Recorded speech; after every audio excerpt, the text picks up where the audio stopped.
Hello दोस्तों, इस video के अंदर हम बात करने वाले हैं प्रॉपर्टी वर्सेस म्यूचुअल फंड। आपको किसमें इन्वेस्ट करना चाहिए, किसमें आपको बेहतर रिटर्न मिल सकता है। इस वीडियो के अंदर मैं आपको पूरी कंप्लीट स्टेप बाय स्टेप जानकारी देने वाला हूं। अगर आप भी अपने पैसे को इन्वेस्ट करना चाहते हो और अच्छा रिटर्न पाना चाहते हो तो इन दोनों में आपके लिए सबसे बेहतर क्या रहेगा, मैं आपको इस वीडियो के अंदर कंप्लीट बताने वाला हूँ। कि आप प्रॉपर्टी खरीदते हो तो आपको अच्छा रिटर्न मिलेगा बाद में, या आप अगर म्यूचुअल फंड में इन्वेस्ट करते हो तो इसमें आपको काफ़ी अच्छा रिटर्न मिलेगा। दोनों में आपको कंप्लीट पूरा कंपेयर करके बताने वाला हूँ, साथ ही एग्जांपल लेकर के मैं आपको समझाऊंगा कि किसमें आपको ज़्यादा रिटर्न मिलेगा। तो फ्रेंड्स, वीडियो को शुरू करते हैं। देखिए, रियल एस्टेट को अक्सर निवेश के तौर पर देखा जाता है क्योंकि इसके लिए काफ़ी पैसे की आवश्यकता होती है जो कि आपको एक साथ चाहिए होता है। इसलिए जब भी हमारे पास कुछ अतिरिक्त पैसे आते हैं तो हम उसे प्लॉट या प्रॉपर्टी खरीदने के लिए बचा लेते हैं। लेकिन क्या रियल एस्टेट में निवेश करना एक स्मार्ट विकल्प है और ये म्यूचुअल फंड की तुलना में कैसा है? कंप्लीट पूरी जानकारी मैं आपको देने वाला हूँ। सबसे पहले हम रिटर्न की बात करेंगे कि किसमें आपको बेहतर रिटर्न मिलता है। तो हम रिटर्न की बात करें तो जब भी हम किसी वित्तीय उत्पाद के बारे में बात करते हैं तो सबसे पहले विचार करने वाली बात यह होती है कि हमें उसमें कितना रिटर्न मिलेगा। रियल एस्टेट यानी प्रॉपर्टी पर औसत 10 साल का रिटर्न अगर देखा जाए तो 10% रहा है, यानी कि आपको 10% का रिटर्न मिला है। यह कई रियल एस्टेट रिसर्च फर्मों द्वारा प्रकाशित रिपोर्टों पर आधारित है, जिसमें भारत के 9 सबसे बड़े शहरों से रिटर्न की तुलना की गई है। हालांकि अगर आप एक विशेष शहरों को देखें तो इसमें अलग दरें हो सकती है, यानी कि उनमें अलग प्राइस हो सकती है। दूसरी ओर अगर हम बात करें कि पिछले दशक में म्यूचुअल फंड के रिटर्न को देखें अगर हम, तो औसत रिटर्न इसमें जो मिला है वो 12% से लेकर के 14% के बीच में मिला है। सभी स्कीमों ने एक जैसा रिटर्न नहीं दिया है। कुछ के लिए तो यह राशि इससे भी अधिक रही है, यानी कि किसी किसी म्यूचुअल फंड में तो काफी ज्यादा, इससे भी ज्यादा रिटर्न रहा है, यानी कि 16% 20% से भी काफी ज्यादा रिटर्न रहा है। हमारे पास बहुत सारी संपत्तियां हो सकती है, लेकिन यदि हम जरूरत के समय उनका उपयोग नहीं कर सकते तो वह सब बेकार है। इस लिहाज से म्यूचुअल फंड निवेश को सबसे अच्छा माना जाता है।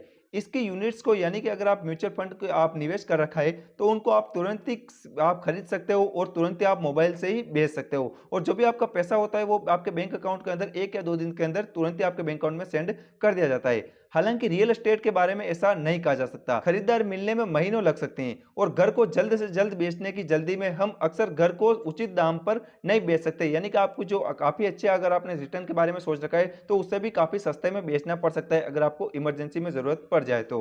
अगर हमें काफी ज्यादा इमरजेंसी आ जाती है तो हमें पूरी संपत्ति को यहाँ पर तुरंत ही बेचना पड़ता है, काफी कम दाम में भी हमें बेचना पड़ सकता है, लेकिन म्यूचुअल फंड में ऐसा नहीं है। अब हम बात करते हैं आवश्यक निवेश राशि की। हम किसी खास निवेश को वहन कर सकते हैं या नहीं, यह एक ऐसा पॉइंट है जिस पर हमें अपना पैसा लगाने से पहले विचार करना चाहिए।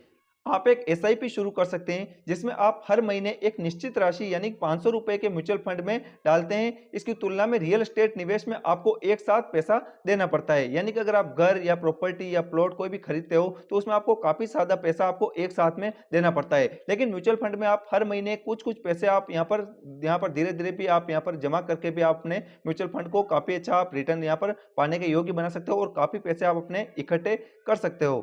अब मैं आपको एक उदाहरण देकर के समझाता हूं। अगर नोएडा में 3 BHK अपार्टमेंट खरीदने के लिए कम से कम 70 से 75 लाख रुपए का निवेश करना पड़ता है। गुड़गांव में यही खर्च 1 से 1.5 करोड़ रुपए तक होगा। अब अगर आप इसके लिए होम लोन लेना भी चाहते हैं तो आपको 20% का डाउन पेमेंट अपनी जेब से देना पड़ता है। इसके अलावा आपको घर का कब्जा लेते समय रजिस्ट्रेशन शुल्क भी आपको देना पड़ता है। इसलिए 70 से 75 लाख रुपए के फ्लैट के लिए होम लोन लेने के बाद भी आपको अपनी जेब से 15 से 20 लाख रुपए चुकाने पड़ते हैं।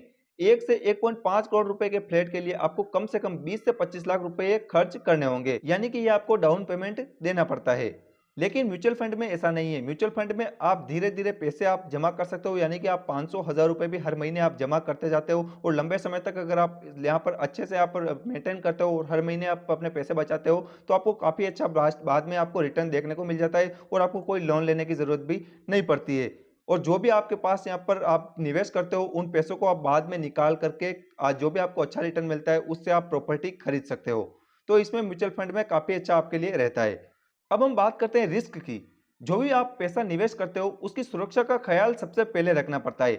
ऐसे में इक्विटी म्यूचुअल फंड का उद्देश्य जोखिम को कम करके अधिकतम रिटर्न प्राप्त करना है। म्यूचुअल फंड का प्रबंधन करने वाले फंड मैनेजर आपके पैसे को किसी एक शेयर में निवेश करके जोखिम में नहीं डालना चाहते। म्यूचुअल फंड अलग अलग कंपनियों के अलग अलग शेयरों का पोर्टफोलियो बनाते हैं, इसलिए भले ही जोखिम की एक निश्चित मात्रा हो लेकिन लंबी अवधि में यह काफी हद तक कम हो जाता है।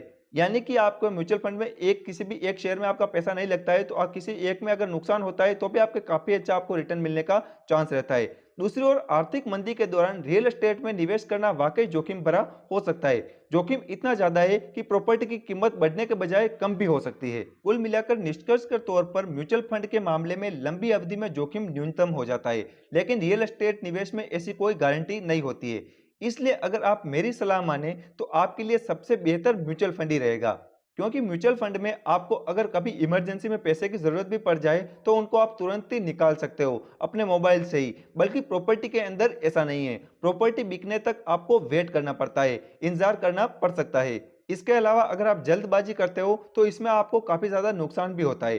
तो सबसे बेहतर आपके लिए म्यूचुअल फंड ही रहता है। इसके अलावा म्यूचुअल फंड का रिटर्न जो है वो भी काफी अधिक होता है। उम्मीद करता हूँ वीडियो आपको काफी पसंद आया होगा और आपको कोई हेल्प मिली होगी। अगर आपको ये वीडियो पसंद आता है, इस वीडियो को आप लाइक कीजिए, चैनल को सब्सक्राइब कीजिए, साथ ही आप मुझे इंस्टाग्राम पे भी फॉलो कर सकते हो, लिंक आपको डिस्क्रिप्शन के अंदर मिल जाएगा। तो अब मिलेंगे हम नेक्स्ट वीडियो में।